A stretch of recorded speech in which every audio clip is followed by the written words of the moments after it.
jumlah dari hasil pendataan kami itu jumlah orang dengan gangguan jiwa di Dewa Pantai ini 82, yang difabel disabilitas itu ada 45. Nah, posisi sekarang yang datang vaksin ini baru 15, tapi ini yang lain sementara dijemput di ini, jadi hari ini kita menunggu sampai mereka datang.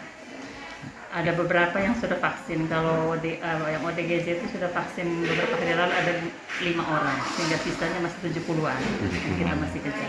Ya, Ibu pun target semua mereka divaksin? Iya, kita target begitu. Kalau toh memang hari ini mereka belum datang, kita akan agendakan mungkin yang tidak bisa datang, nanti kami berusaha untuk turun dengan dokter, nanti kita sudah diskusi, kalau memang bisa turun kami akan menjemput buat.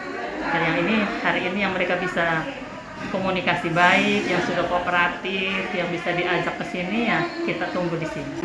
Klasifikasi sedang sampai ringan ya. Kalau yang berat mungkin kita tidak punya yang berat. Nah, tapi yang semua ini dengan diagnosa dokter.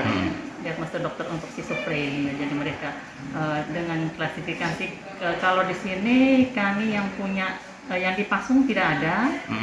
Tapi yang rumah aman yang punya rumah aman dengan kerjasama dengan Kamilian itu mereka bantu bikinkan rumah aman, itu ada 6 yang tinggal di dalam rumah aman.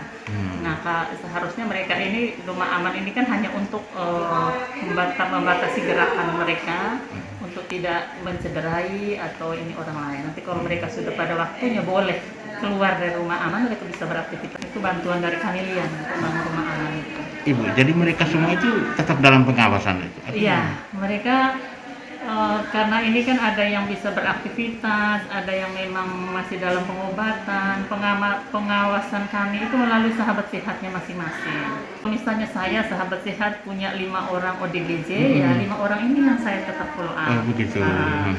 Jadi mereka ini punya tuan gitu ya, punya tuan di puskesmas itu. Jadi mungkin tadi bapak-bapak sempat lihat ya, mereka mulai dari KIE. Jadi sebelum kesini teman-teman saya turun untuk KIE, mau divaksin, menjelaskan, bahkan sampai tadi pagi ada yang ikut ke rumah untuk ingatkan kembali, antar ke sini, bahkan mendampingi sampai selesai di sini.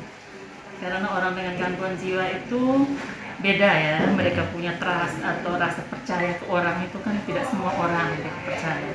Tapi kalau orang yang setiap hari datang, yang sering mereka lihat, itu yang mereka percaya.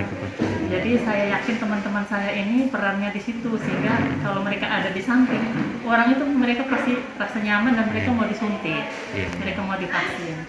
Tapi kalau menggantikan dengan orang lain, belum tentu mereka bisa kooperatif seperti itu. Jadi kami sudah sepakat ya, jadi mulai dari menyiapkan mereka, mengantar, bahkan sampai selesai divaksin. Mungkin bisa dilihat tadi sampai ada yang antar pulang, ada yang mungkin sampai tadi belikan makan, karena bilang tadi pagi belum makan, mereka belikan makan. Jadi akan cari orang yang dia kenal selama ini, karena yang selama ini teman-teman ini yang sahabat sehat ini kan yang sering kunjungi, antarkan obat, sekedar ngobrol-ngobrol. Jadi ini sudah terbentuk trust gitu ya, saling percaya antara dia dengan sahabat sehat.